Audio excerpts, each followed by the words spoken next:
What's up, guys? Some of you have probably seen my Osage orange bow that I made. It ended up 59 pounds at 28 inches, 64 inches tip to tip. Here's the Flinga Bows insignia on there. But what you haven't seen is these, I made 3 arrows, but one of them still, the glue is still drying. It could be shot right now, but the tip may, the point may fall off when exiting the target. Anyway, I shoot these primitive arrows with these stone points only into hay because you can pull the points out, pulls the hay out with it, but it doesn't ruin the point. If you shoot it into a deer or an archery target, you're gonna ruin your stone points. So anyway, I just shot these suckers for the first time. They both flew very straight. I was only shooting them from about 10 yards. I'm gonna try to get this phone to stay up here so that I can videotape it, and I'm going to do some shooting at the camera and see if I can't get this right. So bear with me here, and then you guys get to check out how my arrows are flying. Alright. Hopefully it stays up. I shoot with a 3-finger glove. That's up to you. Anyway.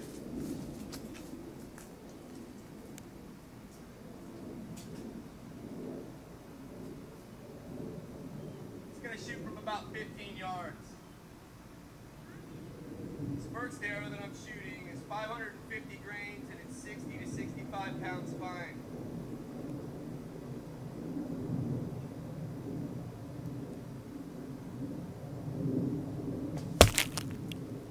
Dropped a little bit right before it hit the target. This one is 524 grains and 55-60 spine. That one flew perfectly straight. That one hit exactly where I was aiming it. And the other one wasn't bad. I mean, here, I'll show you the grouping. We're talking a 5 to 6 inch difference.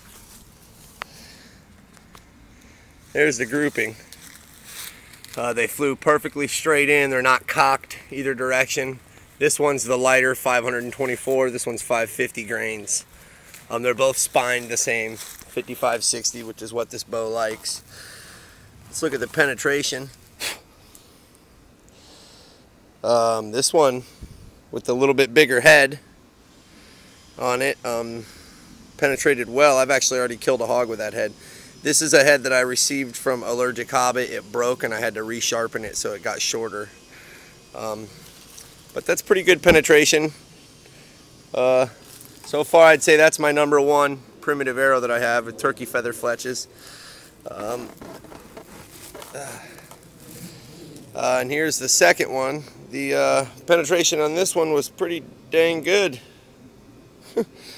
But like I said, we're shooting into hay. That could have just been that it missed. That's an arrowhead that I made. You can see that it's substantially smaller than the one I got from Allergic Hobbit. Mine's on the left. And the one that I got from Allergic Hobbit used to be about a ½ inch longer than that. Okay, these are bamboo arrows. Differences in the fletching. This fletching had a split quill and then sanded down.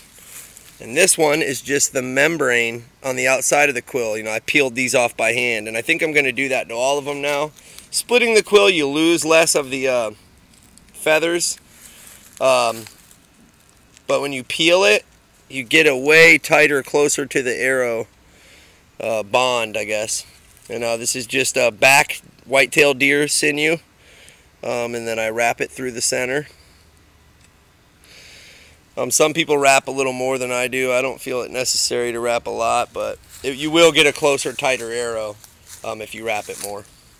And again, guys, I'm just shooting these out of a 59 pound at a 28 inch Osage orange bow.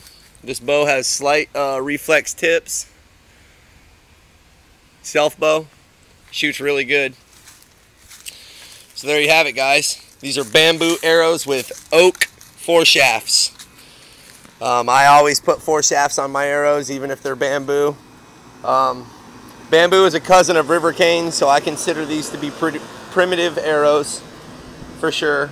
Some river cane is actually just as stout as bamboo. So I just use bamboo because I'm in South Florida and we have river cane here, but it's crap. It's either really thin, like, again, there is different patches, and maybe I just haven't found a good patch, but I'll show you some of our bamboo here. I mean, some of our river cane.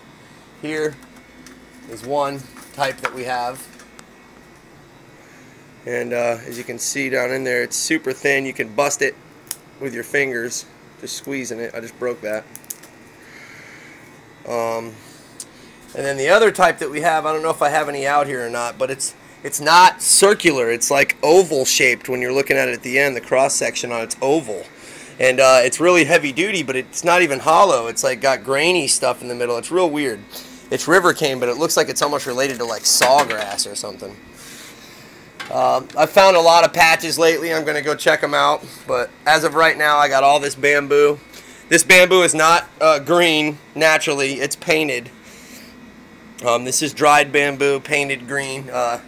It was actually for gardening. And I got a bunch of it from a friend and, you know, sized it all and weighted it all, you know, weigh it and size it and try to get arrows as close to as possible, you know, within 50 grains of each other. I'd like to get them actually within like 25 grains of each other, but my last arrow I finished was like 601 grains. So if you're good with that heavy of an arrow, you'll get great penetration, but I like to stay around 500 grains to 550 grains. Anything under or over that shoots faster, doesn't penetrate as much. Over that shoots a lot slower, penetrates a lot, but 500 grains is very substantial.